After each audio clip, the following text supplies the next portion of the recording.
Shalom, perkenalkan nama saya Salim Patricia Rompis dengan NIM 2014-2010-60. Saya masuk aktif di Universitas Indonesia Manado, kelas A2 semester 4, jurusan Fakultas Keperawatan dengan program studi ilmu keperawatan.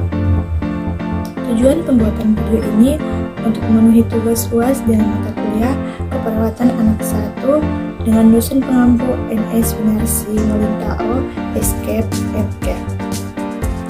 Pada video ini saya akan membahas tentang materi terapi bermain pada anak. Nah, apa itu terapi bermain? Terapi bermain adalah bentuk konseling atau psikoterapi dengan menggunakan permainan guna mengamati serta mengatasi berbagai masalah kesehatan mental dan gangguan perilaku. Terapi ini utamanya digunakan untuk anak-anak berusia 3-12 tahun. Sebab pada usia tersebut, anak-anak cenderung tak dapat memproses emosinya sendiri maupun menyampaikan apa yang ia rasakan pada orang tua. Anak-anak belajar memahami dunia dan lingkungannya melalui permainan. Ketika bermain, ia dapat dengan bebas menunjukkan perasaan, batin, dan emosi terdalamnya. Dalam terapi bermain, seorang terapis pun akan menggunakan waktu bermain untuk mengamati dan memahami masalah yang dialami anak. Banyak yang bisa diungkapkan dari interaksi anak dengan berbagai jenis mainan dalam terapi dan bagaimana perilaku berubah dari sesi ke sesi. Selanjutnya, terapis akan membantu anak mengeksplorasi emosi dan menangani trauma yang belum terselesaikan. Melalui permainan, anak-anak dapat mempelajari mekanisme coping atau cara individu menyelesaikan masalah dan mengatur kembali perilakunya menjadi lebih baik.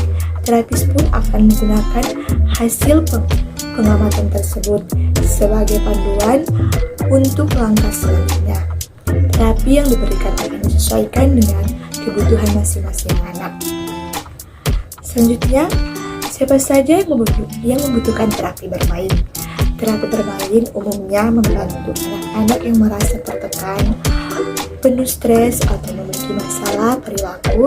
Adapun kondisi anak-anak yang membutuhkan terapi ini antara lain menderita penyakit kronis, menghadapi prosedur medis, atau mendapat perawatan paliatif. Adanya masalah perilaku di sekolah menunjukkan perilaku agresif atau kemarahan yang berlebihan, memiliki masalah keluarga seperti perceraian, perpisahan, atau kematian anggota keluarga terdekat, pernah mengalami bencana alam atau peristiwa traumatis, melalui kekerasan dalam rumah tangga, pelecehan atau penelantaran, menderita kecemasan, depresi, dan kesedihan, mengalami gangguan makan dan buang air, memiliki kondisi gangguan pemusatan perhatian dan hiperaktivitas atau ADHD, memiliki kondisi gangguan spektrum autisme. Jika Anda merasa si kecil mengalami kondisi tersebut, tak ada salahnya untuk berkonsultasi pada dokter spesialis atau psikiater untuk mendapat penanganan yang tepat. Kemudian kita masuk dalam teknik terapi bermain. Terapi bermain dapat dilakukan secara individu atau kelompok. Sesi terapi ini biasanya dilakukan seminggu sekali atau lebih selama 30 menit hingga 1 jam.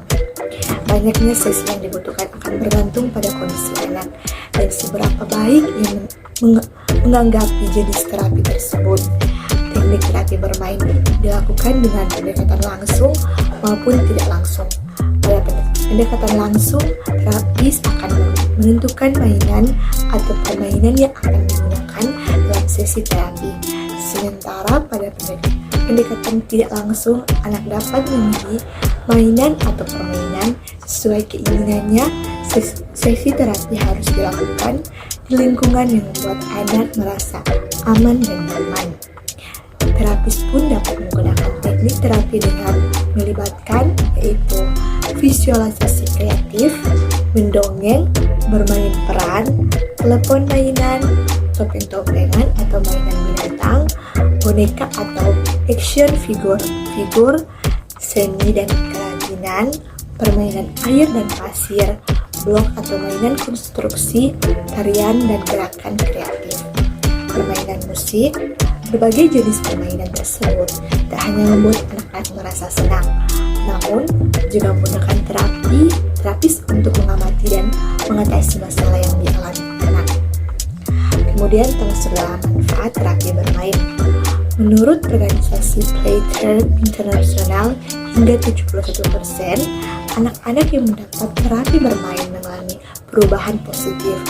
Adapun manfaat potensial dari terapi bermain yang bisa anak dapatkan yaitu yang pertama, lebih banyak bertanggung jawab atas perilakunya, mengembangkan strategi coping dan keterampilan, mencegah masalah yang kreatif, menghargai diri sendiri, menghormati dan berempati pada orang lain, mengurangi kecemasan, belajar sepenuhnya mengalami dan mengekspresikan perasaan, memiliki keterampilan sosial yang lebih kuat, hubungan keluarga menjadi lebih kuat, mendorong penggunaan bahasa lebih baik, meningkatkan keterampilan motorik halus dan kasar. Kemudian, apa saja yang harus diperhatikan dalam terapi bermain? Nah, menurut Kemendikbud, anak usia dini masih kesulitan untuk mengendalikan emosinya.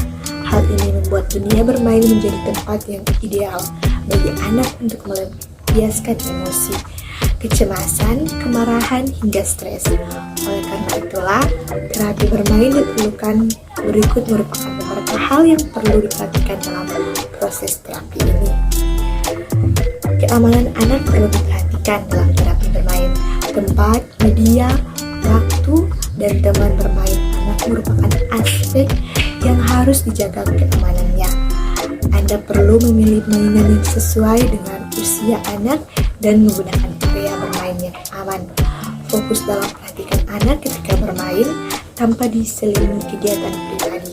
Lepaskan gawat ataupun hal lain yang dapat mengganggu fokus Anda ketika mengawasi anak. Jadikan anak pemimpin dalam permainan. Anda sebagai orang dewasa dapat berperan sebagai teman bermainnya dan membantu menggerakkan dalam proses bermain bersama. Perhatikan ekspresi dan perasaan anak dengan penuh empati. Manfaatkan untuk bermain ini sebagai waktu untuk berkomunikasi yang berkualitas dengan anak. Berpikir positif terhadap anak, jangan mengkritiknya. Membiarkan anak melakukan kesalahan karena kesalahan dan kegagalan merupakan proses belajar untuk bangkit dan tumbuh menjadi anak yang bermental kuat. Perlu diingat, jika anak diagnosis menderita penyakit mental atau fisik, maka terapi bermain tak dapat menghentikan obat atau perawatan lain yang diperlukan. Meski begitu, terapi ini juga dapat digunakan bersama terapi lainnya guna menunjang pemulihan kondisi anak. Demikian akhir video dari saya yang saya ucapkan terima kasih. Halo guys, perkenalkan nama saya Selin Patricia Rompis. Saya masuk aktif di kampus Universitas Pembangunan Indonesia Manado, kelas A2 semester 4, jurusan Fakultas Keperawatan dan Keperawatan. Nah, buat teman-teman yang lulusan SMA atau SMK yang masih bingung untuk mencari tempat untuk berkuliah di mana, nah makanya itu tujuan saya di sini untuk mengajak teman-teman yang lulusan SMA atau SMK untuk bergabung bersama kami di kampus Universitas Pembangunan Indonesia Manado atau bisa disebut dengan UNPI Manado, yang lebih khususnya jurusan Fakultas Keperawatan atau Ilmu Keperawatan. Dan saya pastikan kalian akan menjadi mahasiswa-mahasiswi yang kreatif dan berprestasi. Maka itu bergabunglah bersama kami di keluarga besar di kampus UNPI Manado. Untuk itu akhir kata dari saya, dan sekali lagi